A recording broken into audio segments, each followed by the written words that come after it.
La emisión está comenzando. Todos los asistentes están en modo de solo escucha. Muy buenos días a todos los asistentes a este nuevo seminario que hacemos en EALDE Business School. Os pido disculpas por estos pequeños minutos de retraso que hemos estado teniendo, pero bueno, es simplemente por asegurarnos de la calidad del audio y del vídeo.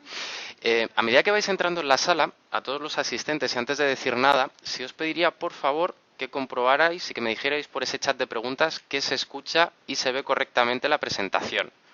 ¿Vale? En la primera slide tenemos Project Finance y que me estáis escuchando correctamente, porque si no, un poquito vamos a hacer. Vale, Juan Fernando Villa dice todo ok. Ilian Lobo, buenas tardes. Ilian, correcto. Gustavo Cañas, vídeo y audio muy bien. Max Montecino, perfecto. Pues nada, os doy las gracias por vuestra paciencia, por esta espera de unos minutitos que hemos tenido.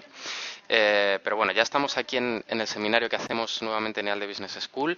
Ya a las puertas, por cierto, del comienzo de esta nueva convocatoria de julio de 2016. Desde este mismo momento, incluso antes, ya está abierto el plazo del proceso de admisión para que podáis aplicar a plaza y beca, ¿vale? Para la convocatoria que va a empezar en julio de este mismo año, ¿vale? Y además va a ser a comienzos de julio. Entonces, el tiempo es oro y las becas vuelan. Entonces, para que nos conozcáis un poquito más de cerca, por eso hacemos este tipo de seminarios web. Y por no entreteneros demasiado, os presento un poquito el tema, ¿no? Al fin y al cabo, como veis, el Project Finance es un mecanismo de financiación usado en proyectos de alta inversión de capital, como pueden ser las infraestructuras o instalaciones energéticas. Entender cómo funciona un Project Finance es algo esencial para ingenieros, para gerentes financieros y gestores de riesgo, que estoy seguro que entre los asistentes de hoy, seguro que algunos de vosotros cumplís con estos perfiles. Entonces, durante el webinar, Pilar Carrato, que va a ser nuestra ponente y, por cierto, también profesora de EALDE Business School, pues nos va a comentar un poquito sobre esto. Sobre ella, es auditora de gobierno de España y va a compartir todas las características fundamentales de estas operaciones, de estos Project Finance, y las fases para desarrollarlas. Su planificación, la asignación de riesgos, el estudio del proyecto y las due diligence. Os recuerdo que esta masterclass está siendo grabada, entonces no os preocupéis si vais a entrar un poco más tarde o si os perdéis alguna parte, porque os vamos a enviar la grabación pues como a la horita de terminar esta charla. Entonces, Pilar es economista con 14 años de experiencia directiva en el sector de la banca de inversión en entidades pues como Banco Santander, Fortis o Merrill Lynch, y también ha sido analista de Banco de España. Yo os dejo con ella, no quiero entreteneros más. Y Pilar, son todo tuyos, están atentos a escucharte. Cualquier cosita que notes en los controles me lo dices, que yo estoy aquí para ayudaros. Yo de momento ya me callo. Adelante, Pilar. Muchas gracias, Juan. Bienvenidos a todos. Muchas gracias por compartir este tiempo conmigo y con los compañeros de ALDE.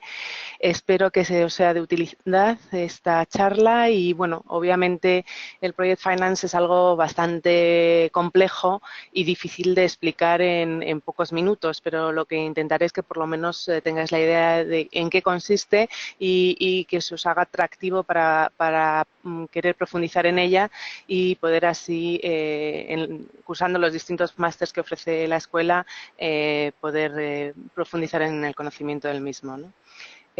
Como bien ha dicho Juan, he estado en tanto el sector privado durante 14 años en temas relacionados con banca y por supuesto con Project Finance, y actualmente en la actualidad estoy como auditora del Estado y también obviamente pues, tengo que estudiar proyectos y valoración de proyectos.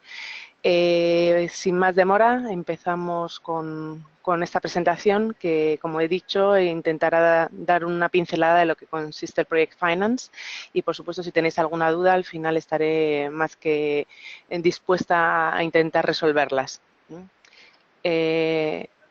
Juan, los controles. A ver, Ahora lo vamos a tienes. pasar la... Ahora Ahora, tienes vale, el gracias. control. Inténtalo hacer con el teclado, que seguro que te funciona. Sí, A ver si... no, Vale, un no segundito quiere. y solucionamos esto. Un Sí, segundito. vale.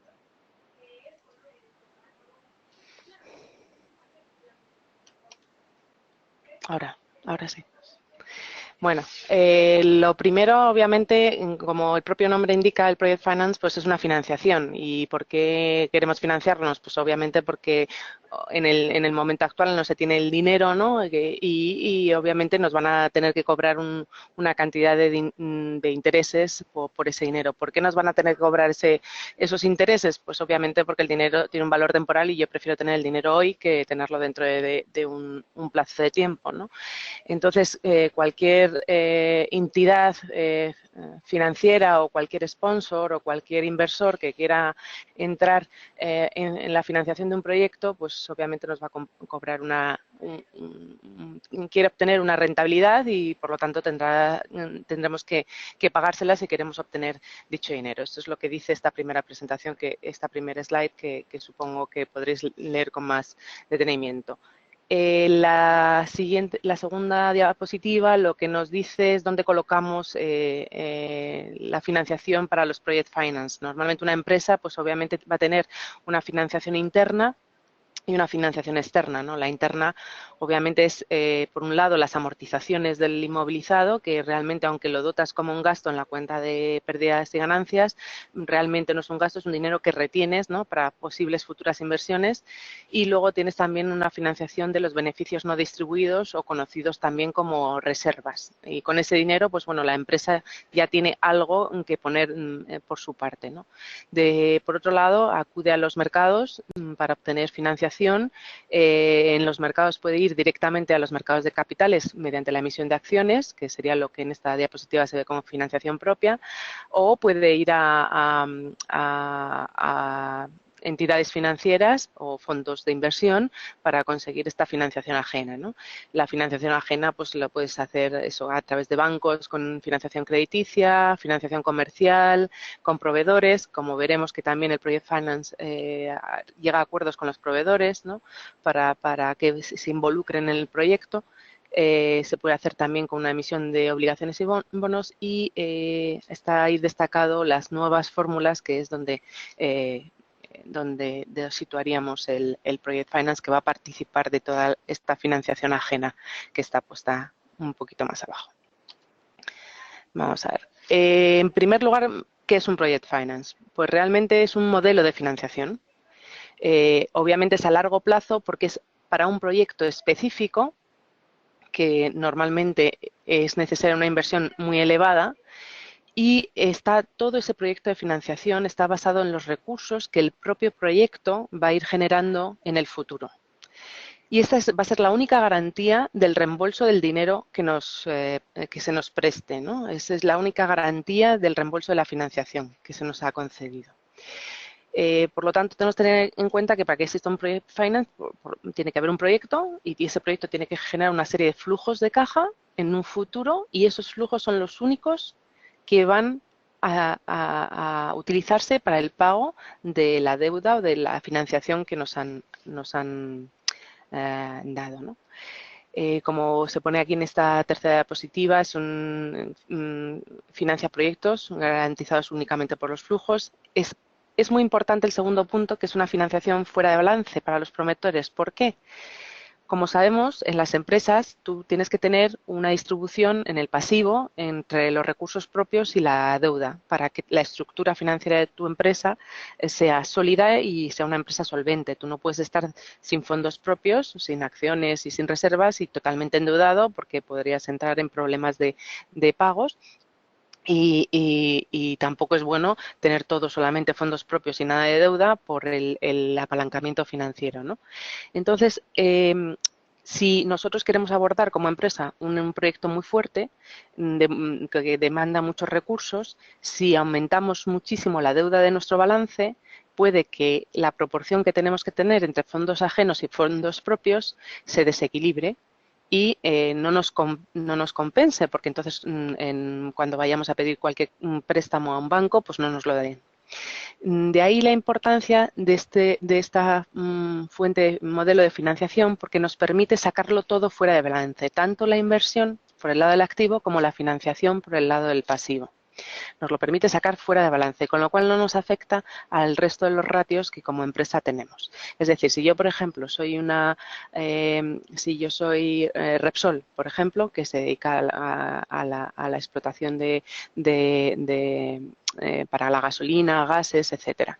Si tengo que hacer una inversión en una refinería y lo meto todo en mi balance, meto tanto la inversión en la refinería como la financiación, puede descuadrarme o que ya no sea tan sólida mi empresa si necesito la financiación del 90% de la refinería. Sin embargo, si esto lo puedo sacar fuera de mi balance y hacerlo como una sociedad aparte, ya no me afecta a mis ratios para el resto de los préstamos que tenga para mi operativa diaria, y solamente esto lo saco fuera de mi balance y es como una participación que yo tengo en una sociedad fuera, ¿no?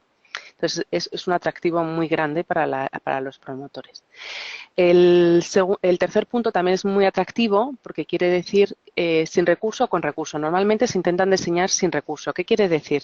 Que si yo, por ejemplo, Repsol, para hacer esta refinería, monto una sociedad, lo vamos a ver luego, que es la sociedad vehículo del proyecto, ¿no? Y consigo financiación de un pool de bancos porque como la inversión es enorme, no me lo va a financiar solamente un único banco. Si no se paga la deuda que se ha contraído con ese pool de bancos porque el proyecto no vaya bien, porque no se encuentren las bolsas esperadas de reservas que se habían estudiado en un principio, los bancos, si se ha diseñado sin recurso, no pueden ir contra los demás bienes que tengan esos accionistas, es decir, no podrían ir contra la propia sociedad de Repsol, ¿de acuerdo? Podrían liquidar los activos de la refinería, pero nunca podrían ir contra la sociedad promotora del proyecto, ¿no? Y esto es algo también muy importante para las empresas a la hora de afrontar los posibles proyectos. Es también muy importante el cuarto punto, que es que los flujos tienen que ser predecibles, es decir, que ese proyecto, los beneficios y los flujos de caja que genere, los tengo que poder estimar. ¿Por qué? Porque es que si no, ningún banco me va a dar esa financiación. Si ellos no saben si vamos a ganar o vamos a perder, pues obviamente, como las únicas garantías del pago de la financiación que nos prestan es los flujos de caja, si yo no los puedo predecir, ellos nunca me darían la financiación. Con lo cual, tienen que ser proyectos donde yo pueda estimar las ventas, el número de clientes, el precio, con cierta fiabilidad y mis costes para poder saber cuál es mi flujo de caja libre que tengo para pagar la deuda. Como dice el quinto punto, para tener un Project Finance lo que se hace es constituir una sociedad, vehículo del proyecto, que se crea al efecto única y exclusivamente para ese proyecto, en la que van a participar normalmente un socio industrial, que es el que tiene la idea, en este caso sería Repsol, ¿no?, para la refinería, y luego socios financieros, pues puede ser un pool de bancos o puede ser un fondo de capital riesgo o varios, no solamente tiene que ser uno, ¿no? Incluso a los proveedores se le puede dar participación en dicha sociedad, ¿no? Y todos los riesgos que pueda tener ese proyecto son asumidas por todas las partes involucradas. Es decir, obviamente los promotores, los bancos también asumen su parte, los proveedores asumen su parte, y bueno, por eso los que te están prestando dinero necesitan una cierta seguridad del plan de viabilidad del proyecto, ¿no? Juan, perdón que se ha ido la diapositiva. No, vale, está bien. Ahí lo tienes ahora. Ya está, perfecto. Se ve perfectamente. Sí, y ahora sí. Y bueno, pues y también como resultado de todo lo anterior, ¿qué es lo que ocurre? Que se obtienen unos mayores niveles de financiación. Yo si voy como Repsol sola a financiarme, tengo otros proyectos, otras deudas que a lo mejor no me permiten endeudarme más. Si solamente voy con un proyecto y para la financiación de ese proyecto se pueden conseguir hasta financiaciones de un 90% y con plazos mayores de financiación. Con lo cual, como veis, es muy interesante a la hora de tener proyectos que demandan un gran capital de inversión el acudir a estas fórmulas, ¿no? Lo que pasa que, bueno, iremos viendo que también esto es interesante, pero tiene su complejidad y no es fácil tampoco diseñar una operación de este tipo, ¿no? Bueno, aquí simplemente es que ya muchas veces yo creo que se quedan mejor las imágenes que las palabras así largas, y aquí simplemente os he puesto una imagen de que si es sin recurso, pues solamente los activos de ese proyecto garantizan la deuda y no pueden ir contra los activos que no estén en ese proyecto, ¿no? Que es lo que había comentado anteriormente. En esta diapositiva simplemente se describe lo que es la sociedad vehículo del proyecto, que se constituye una sociedad, como he dicho, expresamente para ese proyecto. Y normalmente lo que suele tener la que lo impulsa son socios industriales o tecnológicos, ¿no? También, por ejemplo, para las energías renovables, ¿no? Para los parques eólicos o para los parques fotovoltaicos, que demandan una inversión muy importante, o, por ejemplo, socios tecnológicos para el tema del cable, ¿no? De la fibra telefónica. Por ejemplo, si los hay, también no he comentado, pero es el Project Finance es una fórmula de colaboración público-privada, por ejemplo, en ayuntamientos que quieren o entidades locales, ¿no? Que quieren tener fibra óptica para sus habitantes y que no tienen un presupuesto para poder abordar este proyecto, pues lo impulsan para que haya socios tecnológicos que se vean involucrados y que tengan beneficios, y al final pues consigan que toda la población tenga pues internet con fibra óptica, ¿no? Por ejemplo. Obviamente, como hemos dicho, esta sociedad se constituye específicamente y se va a financiar con los ingresos del proyecto, que son los que van a devolver la financiación, y no solamente en la financiación, claro, va a dar una rentabilidad a esos socios industriales y tecnológicos. Bueno, aquí lo único, en esta diapositiva, el primer punto lo que especifica es que esa sociedad obviamente tiene una personalidad jurídica y es independiente de los promotores y de los terceros, o sea, tiene capacidad jurídica para contratar, ¿no? Hacer todos los contratos que se necesiten. Obviamente se van a tener que establecer una serie de garantías y, como hemos dicho, el propio proyecto tiene que garantizar que sea viable y que pueda tener flujos de caja libres, es decir, que tenga beneficios económicos, robustez económica, ¿vale? Para poder devolver la deuda y pagar a los socios. Tiene que asignarse a quién corresponde qué riesgo. Por ejemplo, en proyectos en que es pues el de la refinería. Si yo estoy construyendo la refinería, si, por ejemplo, hay un retraso en la construcción,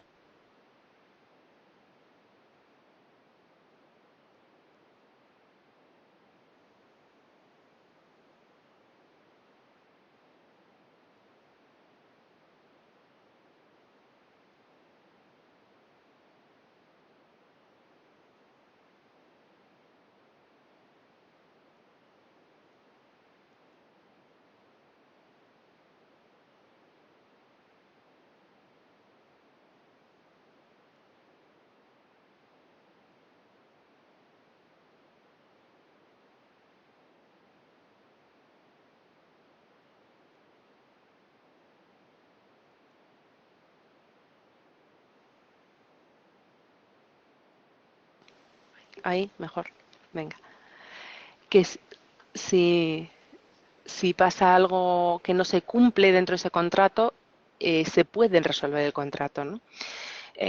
Y bueno, pues como hemos dicho antes, permite un apalancamiento financiero muy elevado, que es muy interesante, ¿no? ¿Cuáles son las ventajas? Pues aquí es un resumen de lo que llevamos diciendo, pues se saca fuera de balance, con lo cual no me afectan mis ratios de deuda. Es muy indicado para los proyectos que necesitan mucho capital de inversión inicialmente, sobre todo, ¿no? La otra ventaja es que el riesgo está asumido por el propio proyecto y no me va a detraer de mis otros activos que yo pueda tener como empresa, ¿no?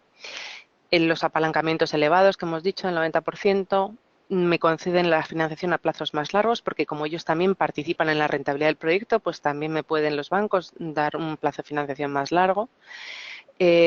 Y por tanto me permite también acceder a unas cifras de financiación mucho más grandes que si simplemente fuera como una empresa, ¿no?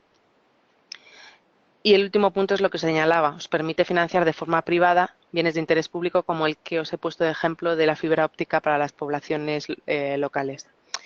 ¿Cuáles son los inconvenientes? Claro, yo hasta ahora os he dicho las bondades que puede tener y por qué es atractivo, ¿no? Y decís, bueno, ¿y por qué no todo el mundo se diseña un project finance cada vez que tenga un proyecto intensivo en capital?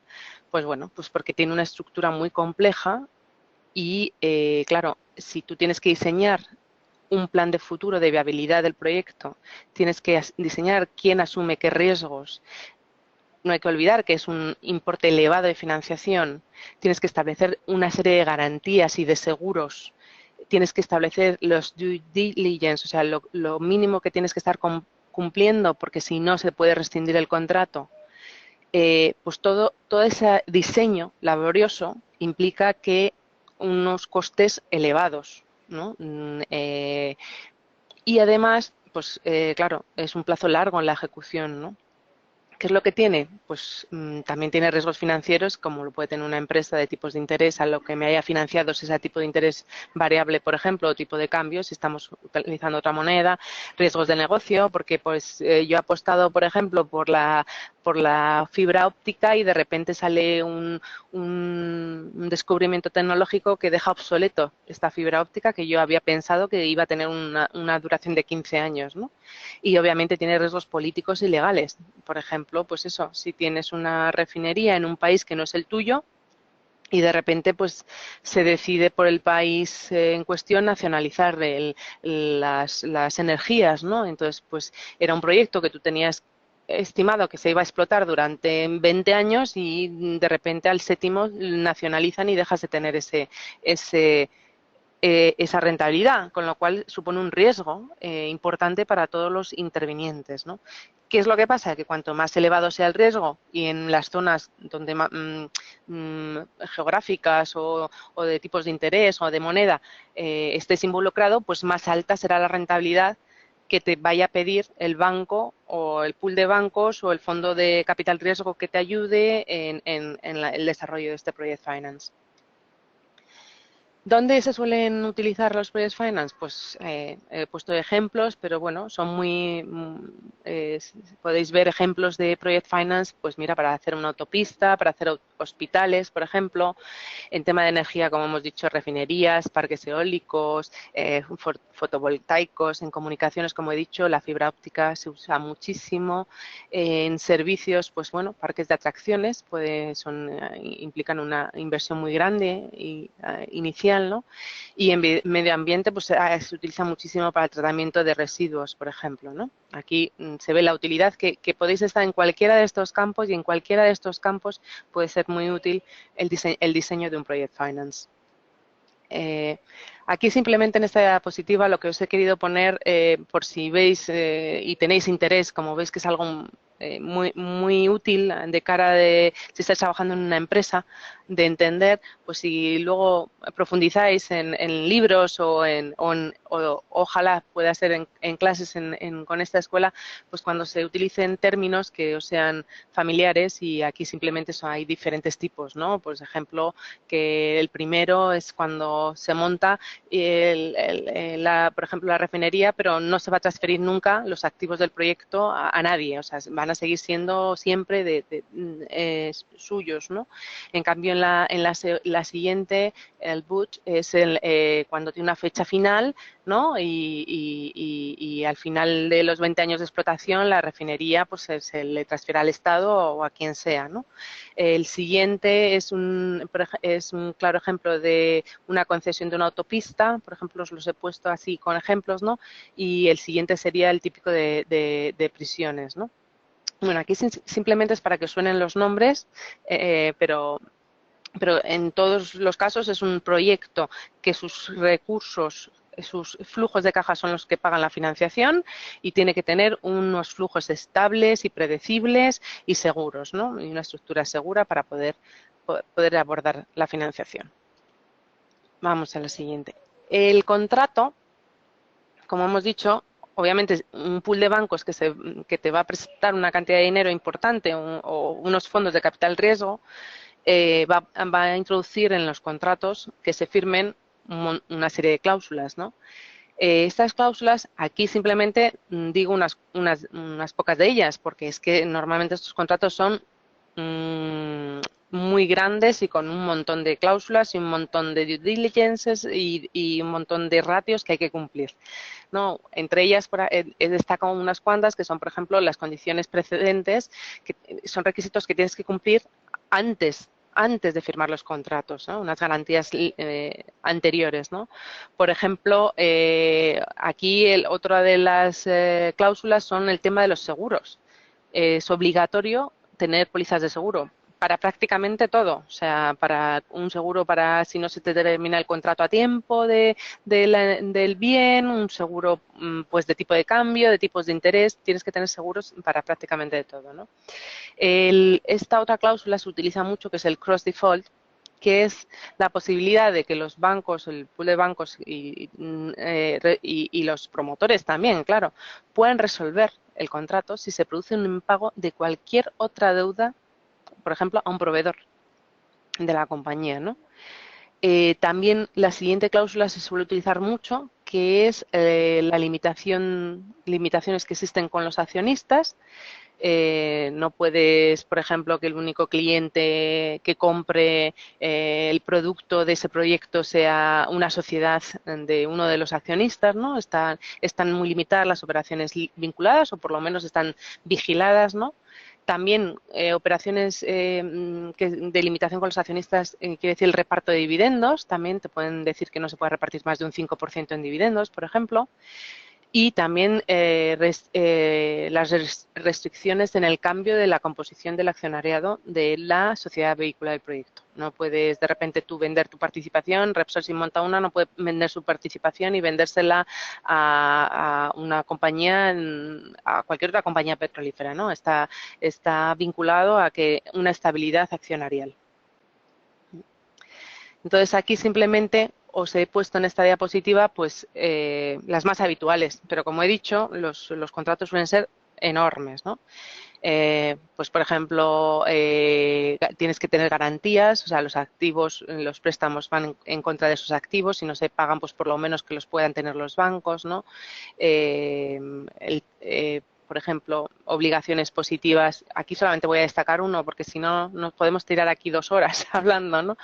Entre las obligaciones positivas, pues, por ejemplo, lo que había comentado, el mantenimiento de los accionistas, el cumplimiento de ratios financieros, esto es muy importante, es imprescindible cumplir los ratios que están marcados en el contrato, de proporción de deuda capital, por ejemplo, de proporción de, bueno, hay muchísimos, ¿no? De estabilidad y de solvencia económica sobre todo, ¿no?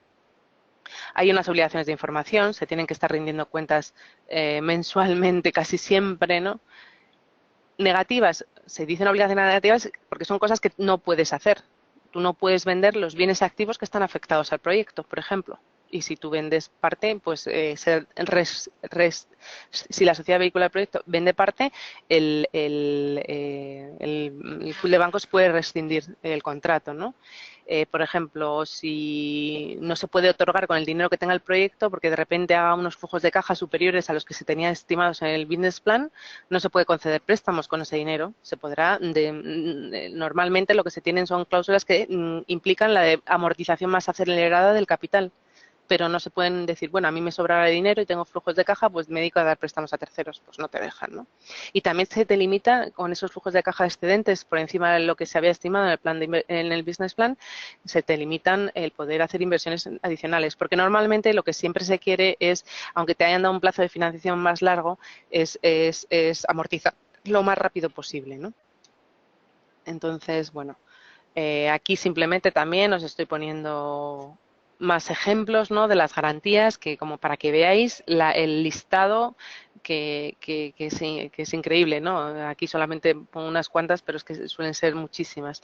Por ejemplo, presencia en el Consejo, ¿no? Todos los que tienen, todos los estados, una due diligence es que los estados financieros de la sociedad vehícula de proyectos siempre tienen que estar auditados, ¿no?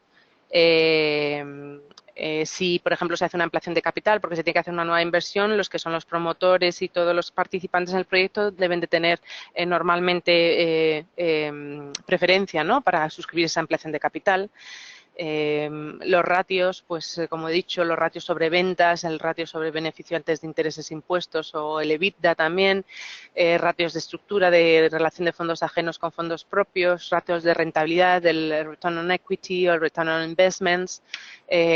Todos esos ratios tienen que estar dentro de los márgenes que estén estipulados en el contrato. Son unas garantías que solicitan normalmente el pool de bancos o los fondos de capital riesgo que te prestan para asegurarse que ellos en un futuro van a poder recuperar el dinero que dejaron para la financiación del proyecto. Bueno, aquí obviamente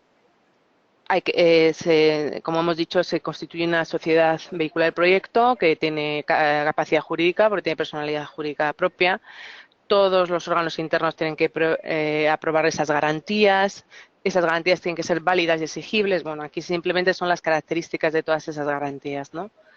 Aquí las condiciones precedentes, por ejemplo, para firmar el préstamo es, pues, que aquí destacar caso base auditado, por si no sabes lo que es el caso base. El caso base es como un business plan, ¿vale? Cuando tú vas a hacer el proyecto, tú lo que haces es un business plan de los flujos de caja que tú esperas de ese proyecto. Pero normalmente cuando haces un business plan no suele estar auditado. Sin embargo, este caso base tiene que estar auditado para que las hipótesis que tú has empleado como promotor que quieres o socio industrial o tecnológico que quieres obtener esa financiación no estén por encima de lo que se considera normal. Entonces, para eso necesitas que esté auditado y porque si no, no vas a conseguir ninguna financiación. El cumplimiento de los ratios, por ejemplo, del caso base, el ratio que más se utiliza es el primero, que es el ratio de cobertura del servicio de la deuda, el RCSD, que es un ratio que lo que te mide es el flujo de caja libre, ¿vale? El flujo de caja libre, es decir, después de lo que digamos que son, bueno, si os apuntáis a los másters seguro que sabréis ayer cómo es un flujo de caja, pero bueno, es de la cuenta de resultados, obviamente, una vez los ingresos por ventas, menos los costes de ventas que tienes en el margen bruto de explotación, menos los distintos tipos de costes hasta que tú tienes el flujo de caja, ¿no? Ese flujo de caja libre que te queda, ese ratio es el flujo de caja libre entre la deuda, el servicio, la deuda que tú tienes que devolver. Y entonces ese ratio pues también te dicen, pues tiene que ser del 1,3 entre el 1,3 y el 1,5, lo que te digan, ¿no? en el documento. Y si no lo cumples, pues no te van a dar la financiación, ¿no? Obviamente tienes que tener contratos de seguro, etcétera. Si incumples cualquiera de esas manifestaciones, garantías o condiciones preferentes o los ratios, como hemos estado hablando, pues se puede abandonar el proyecto, se puede resolver el contrato y de ahí la complejidad y la importancia de tener muy, muy bien definido todos esos puntos, ¿no? Por eso, como decía al principio, es algo muy útil para proyectos de alta inversión, pero a la vez es también muy complejo. Tienes que diseñar un caso base, tiene que estar auditado, tienes que cumplir una serie de garantías, tienes que moverte siempre dentro de unos ratios marcados en el contrato, los riesgos tienen que ser asumidos por todas las partes y entonces eso implica unos costes de diseño de operación muy grandes, ¿no? Y, por supuesto, si tienes que acudir a un pool de bancos, pues todavía más, ¿no? Bueno, pues aquí simplemente es una enumeración de posibles contratos que vas a tener que hacer, contratos con asesores legales, contratos de medio ambiente, por ejemplo, contratos de la construcción del bien, pues para asegurarte que te lo dan en tiempo, pues a llave en mano, o si, por ejemplo, si te están construyendo algo y de repente sube el material con la construcción para que a ti no te suban los costes del proyecto que tú tenías estimados en tu business plan, pues el contrato de construcción del bien lo haces a precio cerrado, ¿no? Por ejemplo. También, como son contratos a largo plazo, que la construcción tarda a lo mejor 2 años, pues tú tienes que hacer contratos con los proveedores de la materia prima para que no te varíen los precios, por ejemplo. Contratos de financiación, que es con el pool de bancos o con los fondos de riesgo, los contratos de seguros, ¿Ves? Como veis, hay contratos de, pues eso, como constituyes también una sociedad, pues necesitas un equipo gestor, una dirección, unos trabajadores. Como veis, hay muchísimos contratos que hay que firmar, ¿no? Y lo más fundamental de todo es que cuando haces un caso base y está auditado, el proyecto sea viable económicamente, es decir, que al final tenga beneficios, porque si no, no vas a obtener la financiación.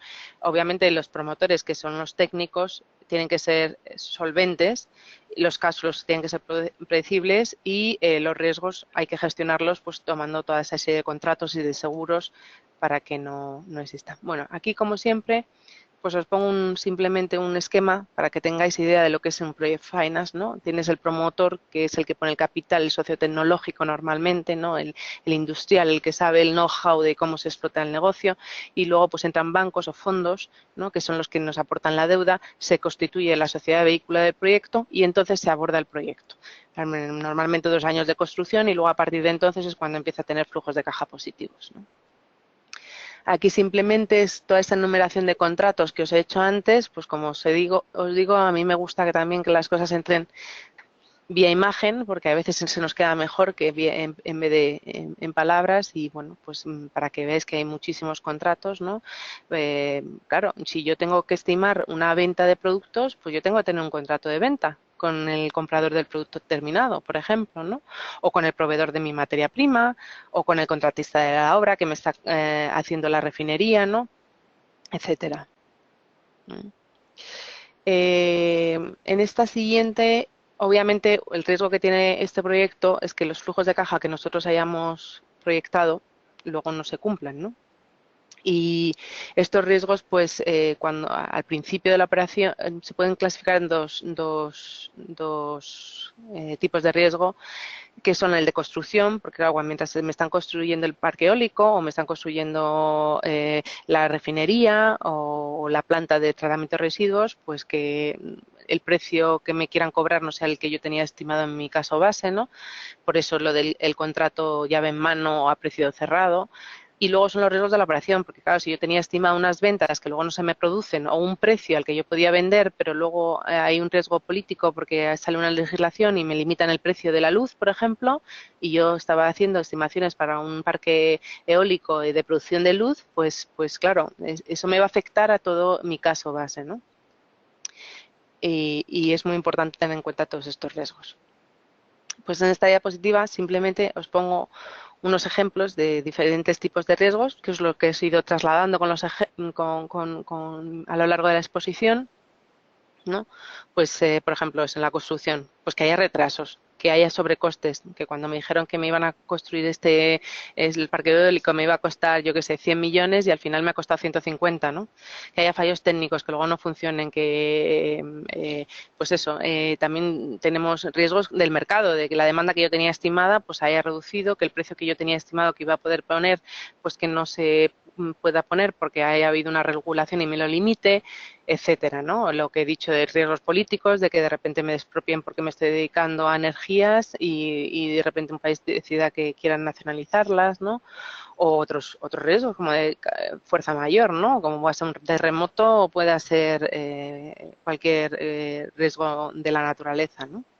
Por eso tengo que contratar a muchos asesores, tantos técnicos, legales, de seguros, de mercado, de todo tipo de asesores, que es lo que pone ahí, ¿no? Aquí simplemente os he puesto ejemplos de cómo se pueden mitigar, porque claro, os he dicho, hay que hacer contratos y hay riesgos y hay cláusulas que hay que cobrar. Pues mira, pues por ejemplo aquí lo que os pongo son cómo puedes mitigar esos riesgos, ¿no? Por ejemplo, si yo tengo un riesgo sobre coste cuando me están construyendo el parque eólico, pues lo que hago es que el mecanismo de mitigación es que en el contrato pongo un precio fijo. Si, por ejemplo, se me va a retrasar la construcción del parque eólico, lo que le hemos puesto en el contrato para que si eso pasa es que el contratista me pague una penalidad por cada día de retraso. Así, por ejemplo, ¿no? Eh, si tengo, por ejemplo, un riesgo de fuerza mayor, como lo que os he explicado, pues obviamente tendría que, para mitigarlo, tener un seguro que cubra los daños materiales y el lucro cesante en casos de fuerza mayor, como puede ser un terremoto, ¿no? Y también puedo tener riesgos políticos de expropiación, como había dicho antes, y entonces pues tengo que tener un seguro de riesgo. Aquí simplemente son ejemplos para que podáis saber.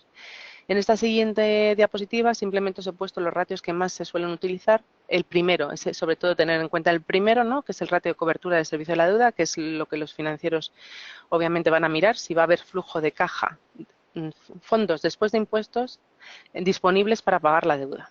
Eso es lo que van a mirar y eso siempre va a ser superior al 1, siempre, porque tiene que ser superior, ¿no? El flujo de caja que yo genere a la deuda que yo tenga que pagar. ¿Por qué? Porque no solamente vas a tener que pagar el principal de lo que debes, los intereses y las comisiones, sino que también vas a tener que pagar a los accionistas, a los socios industriales, por ejemplo. Entonces, tiene que ser más de uno. Pues si yo no tengo un flujo de caja superior a 1, este cociente no podría ni siquiera pagar el servicio de la deuda. ¿Vale? Entonces, es lo que tenéis que ver con ese ratio. Como os he dicho, esto nos sirve, también pueden entrar no solamente bancos privados, sino también pueden entrar financiación pública. Y bueno, pues aquí he puesto ciertos organismos públicos que nos lo pueden conceder, como la OCDE o los créditos FAD, etcétera.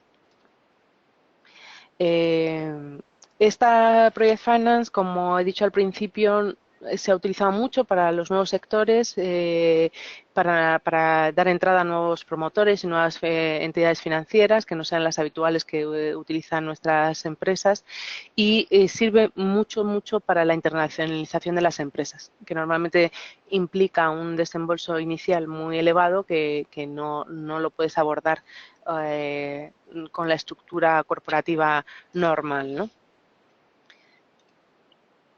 Esto he ido rápido, sé que he ido rápido, pero para que, como hemos empezado un poquito tarde, para que tuvierais también tiempo para las preguntas, pero la idea que os tenéis que quedar sobre todo es eso, que es, tú haces un proyecto que tienes que hacer un business plan que tiene que estar auditado para que todas las hipótesis sean razonables y tú eres el socio industrial o el tecnológico y obviamente lo que sueles es recurrir a un pool de bancos porque la cantidad de financiación es muy elevada o a fondos de inversión y entonces constituyes una sociedad con ese business plan y ofreces y lo ofreces a los bancos que te quieran financiar.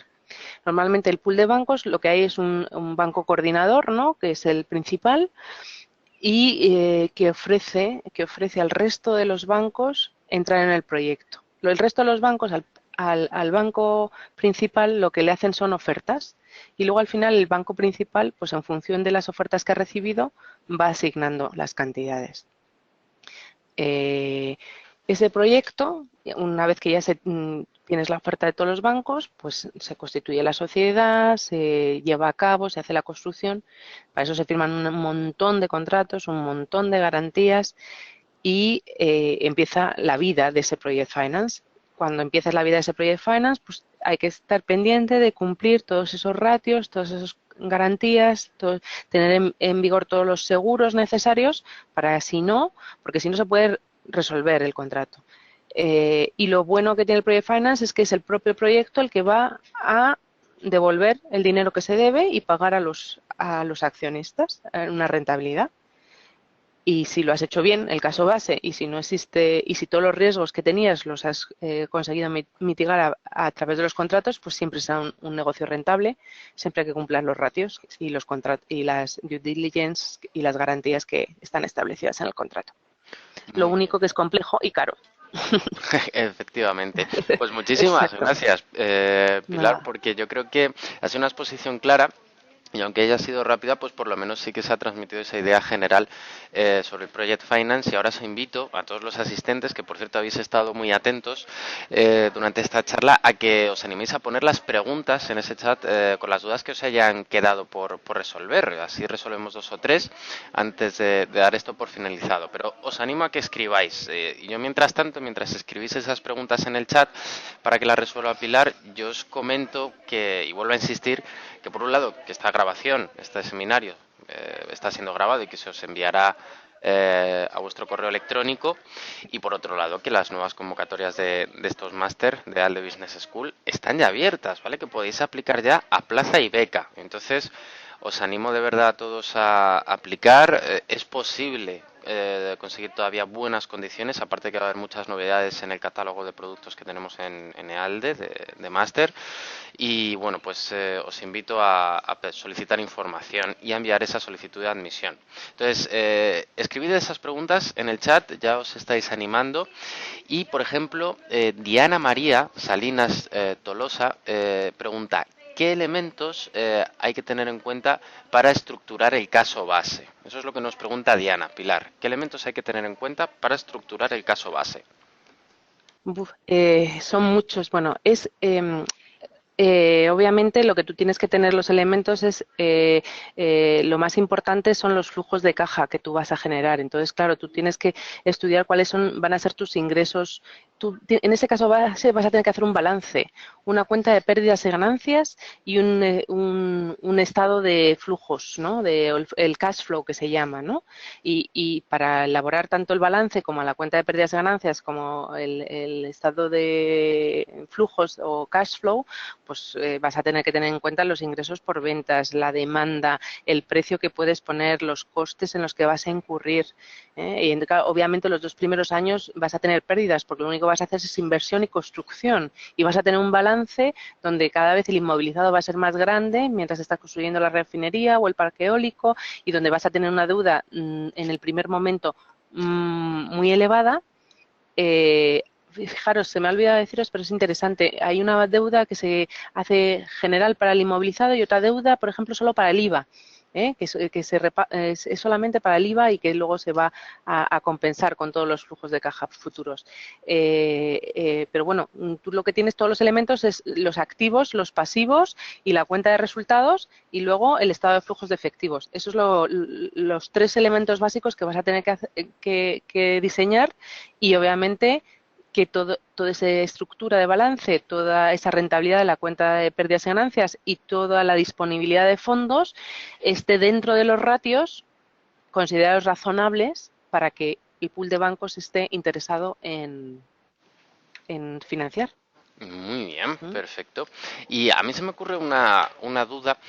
No sé si nos puedes poner un ejemplo, Pilar, de quizá de algún Project Finance que conozcas, no digo que hayas participado, pero que conozcas, que haya tenido o alguna peculiaridad en cuanto negativa, me refiero, ¿no? Algún fallo, algo de lo que se pueda aprender, algún Project Finance que sea un caso mítico de fracaso, aunque haya sido muchas esperanzas puestas. El problema es que no te los cuentan. Claro, por eso es lo interesante El que ha fracasado no te lo cuenta, pero obviamente el fracaso de un Project Finance puede venir o uno porque has proyectado mal esos flujos futuros de ingresos por venta, sobre todo ahí es en lo más importante que puedas tener es en esos ingresos, como no los calcules bien, ¿no? Y el precio, por supuesto, en los ingresos de venta, no solamente la demanda, no solo la cantidad, sino también el precio, ¿no? Ahí es donde puede luego, porque si está mal ahí arriba, te cae en cascada todo lo de abajo, ¿no? Y luego, segundo, el no haber diseñado bien todas las coberturas de riesgo. Eso te puede destrozar totalmente las previsiones que tienes de flujos y entonces, claro, se te puede rescindir el contrato porque si tú no cumples esas previsiones, al final tu estructura financiera no va a ser sólida, no vas a poder devolver deuda y entonces el banco te va a poder decir rescinde el contrato, ¿no? Y se acabó el proyecto y además tienes que pagar indemnizaciones, obviamente. Entonces, es sobre todo eso, un buen caso base es muy, muy importante y luego, una vez que tienes el caso base, un buen diseño del contrato, no ya de las garantías, sino de la cobertura de los riesgos. La cobertura de los riesgos, porque si no, cualquiera de esas dos patas, si te falla, pues puedes tener muchos problemas. Perfecto. Luego, por ejemplo, Gustavo Cañas también se ha animado a preguntar y pregunta, ¿el pronóstico de los beneficios esperados del proyecto se realiza con un caso de negocio planteado por el mismo proyecto. Y ahora se pregunta, Ujú. ¿cómo se asegura el pool de bancos sobre esa confiabilidad de las cifras prometidas en el caso del negocio? O sea, Eh, cómo se ujú. estima En esa, primer esa lugar, ganancia? sí. Ujú. En primer lugar, obviamente es el socio tecnológico el que sabe explotar esa tecnología o esa know-how industrial, ¿no? El que es verdad que es el que realiza el caso base, pero ese caso base, como he dicho, tiene que estar auditado. Es decir, que un tercero, una empresa de auditoría especial y dedicada a ello, ¿no? Pues es la que tiene que decir que esas hipótesis que ha puesto el socio industrial son fiables. O sea, si él me dice que va a tener unas ventas, un incremento de ventas del 20%, el auditor probablemente me diga, no, ese mercado está previsto que crezca a un ritmo de un 2% anual. Pues este señor no puede incrementar sus ventas en un 20%, ¿no? Entonces, claro, todas las hipótesis de ese caso base, el socio industrial, por mucho que las quiera inflar, no las puede inflar desde el momento que va a ser auditado, porque un pool de bancos, si no está auditado, no toma en consideración un caso base. Eso para empezar. Y luego, la segunda cuestión es que el pool de bancos, cuando te hace la oferta de la financiación, obviamente te está exigiendo el cumplimiento de una determinada serie de ratios.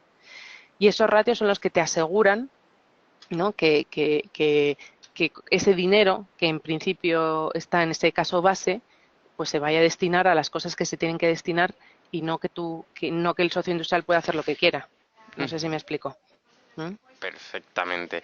Al fin y al cabo, pues se trata un poco de la experiencia de la realidad, entiendo yo, de cómo es ese sector en el que se va a hacer el Project Finance y que las cifras Eso sean es. creíbles. Y ya está, Exacto. pero que no deja de Sí, ser sí, un por poco eso. acto de fe y que esté bien asegurado, es lo que entiendo. Sí.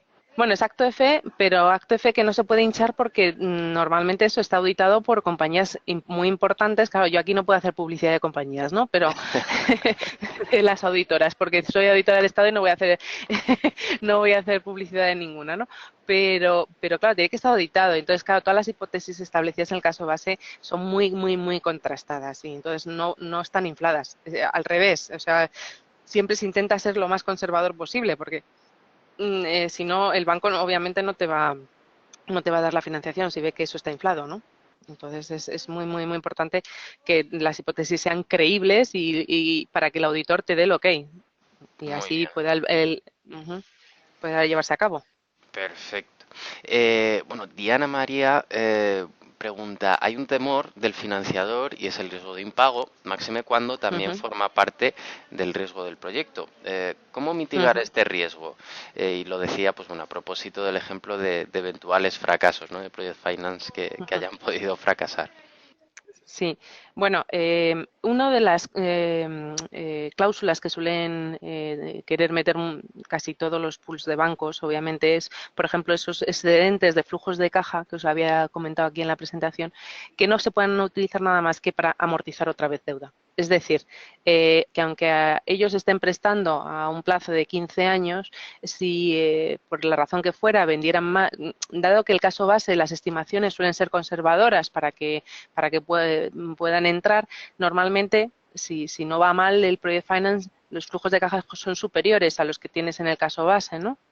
Entonces, en los contratos suelen poner pues que esos excedentes de flujos de caja vayan directamente a amortizar deuda, de manera que así, en vez de estar financiando de 15, pues a lo mejor les puedan financiar solo 12, ¿no? Intentan que no se pueda repartir mucho beneficio, es decir, limitan mucho el repartir beneficio del proyecto y solamente una vez que ya está amortizada la deuda ya te dejan obviamente repartir el 100%, pero antes vamos, te dicen un 1% de reparto de dividendos, no puedes dar nada más, ¿no? Entonces, ponen un montón de cláusulas para intentar recuperar ellos lo que es el principal Ajá. de la deuda lo antes posible. Muy ¿Mm? bien, perfecto. Luego, por última pregunta ya, que sí que me ha llamado la atención, Marcelo Yarzún se Ujú. pregunta, ¿los proyectos medioambientales, aparte de las normativas vigentes, son de características más exigentes para su financiamiento en España? No sé si, hago esta pregunta porque no sé realmente, y perdona mi ignorancia, si hay project finance relacionados con este sector, no lo sé. ¿Eh? Lo pregunta Hombre, Marcelo y yo también. sí, sí, el tratamiento de residuos, por ejemplo, son los ayuntamientos que no pueden, pues, lo hacen mucho con entidades locales, igual que el ejemplo que yo decía de la fibra óptica para que lleguen a la población que está en el pueblito en una montaña y que si no el ayuntamiento no tendría dinero para hacerlo, pues también para el tratamiento de basuras, por ejemplo, y de residuos o de depuración de aguas, las entidades locales pequeñas, pues hacen este tipo de proyectos. A ver, no es que sea más exigente, simplemente hay que cumplir la normativa. Hay que cumplir la normativa que en cada país se tenga, ¿no? En España, pues hay que cumplir la normativa. Si tú vas a hacer una planta de tratamiento de residuos, pues obviamente el socio industrial tendrá que cumplir la normativa de medio ambiente respecto al tratamiento de residuos de España y de la Comunidad Europea, ¿no? Si Ujú, estás en Estados Unidos, pues tendrás que cumplir la de Estados Unidos, pero no ujú. es que sea más o menos exigente, ¿no? Es que no sé si lo pregunta Marcelo y ahora yo también es que me entra la duda de si hay determinados project finance que están más orientados a obtener una productividad, un rendimiento económico una vez que han llegado a buen puerto. Y hay otros como por ejemplo, pues en estos ejemplos que nos decías, pues de depuradoras o de proyectos de residuos, de tratamiento de residuos, que oye, que a lo mejor no están enfocados en tanto a producir, en que sea una empresa productiva y de réditos, sino más bien en dar un servicio básico. Entonces, No, quizás no, sea no. por ahí la diferencia.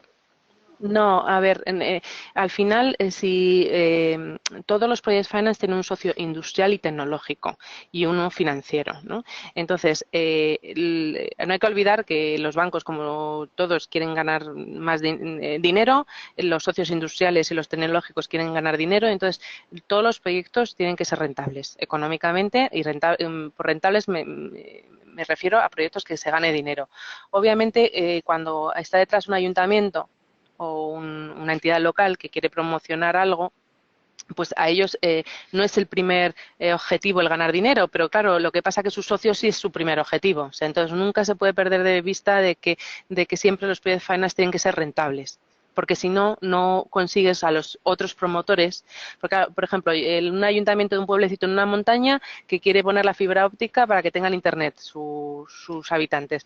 Pues claro, necesita un socio industrial que sea a lo mejor, pues imagínate, Telefónica, pero además necesita el pool de bancos para la financiación. Telefónica y el pool de bancos quieren rentabilidad. Son empresas privadas que por mucho que yo como ayuntamiento no esté buscando el beneficio, ellos sí lo están buscando. Y es la única manera de que ellos me financien y me den el know-how es que el proyecto tenga beneficios. ¿No? Ajá. Entonces, nunca podemos olvidar que un Project Finance tiene que ser rentable y con una robustez económica muy, muy importante, porque es el proyecto el que va a devolver el dinero y el que va a dar la rentabilidad a los accionistas industriales y tecnológicos. Entonces, o es económicamente rentable y robusto o no sé, o no te lo dan, no te dan dinero, con lo cual no lo Ujú. puedes llevar a cabo. O sea, da igual al fin y al cabo la temática, entiendo, o el final de ese Project Final, que al final, pues efectivamente es en cuanto a rentabilidad y seguridad. Entonces, Sí, eh, yo creo que con esto es suficiente. Pilar, a todos los asistentes, sé que tenéis un montón de preguntas, pero siempre me gusta indicaros que las podréis resolver y hacer muchísimas más si estáis con nosotros en el máster, que además os recibiremos con los brazos abiertos y entre otros profesores, por supuesto, Pilar, que va a estar a vuestra disposición cuando se impartan estas clases y que podréis profundizar y preguntar mucho más sobre este tema, porque a nada que te pones a pensar y a estudiarlo, pues surgen muchísimas más. Entonces, Pilar, te doy las gracias por este tiempo y estos minutos que nos has concedido, por supuesto también por... gracias a vosotros. Gracias a vosotros por escucharme y aguantarme durante este tiempo. Nada, están encantados y de hecho es el objetivo, ¿no? De estas masterclass, de estos seminarios web, que bueno, que todos los asistentes, que todos los que estáis interesados en estos máster, veáis que hay gente detrás, que estamos trabajando, que tenemos a un claustro de profesores excelente, difícil de encontrar de hecho, y que van a tener una dedicación por vuestra enseñanza y por vuestros conocimientos que bueno, que no es fácil de encontrar. Muchas gracias a todos. Efectivamente os enviaré la grabación, si me dejáis en una horita, lo tendréis disponible en vuestros correos, a los asistentes y a los que no habéis podido asistir. Y Pilar, muchísimas gracias y nada, que tengas muy buena noche. Gracias a todos. Muchas gracias. Un Un abrazo. saludo.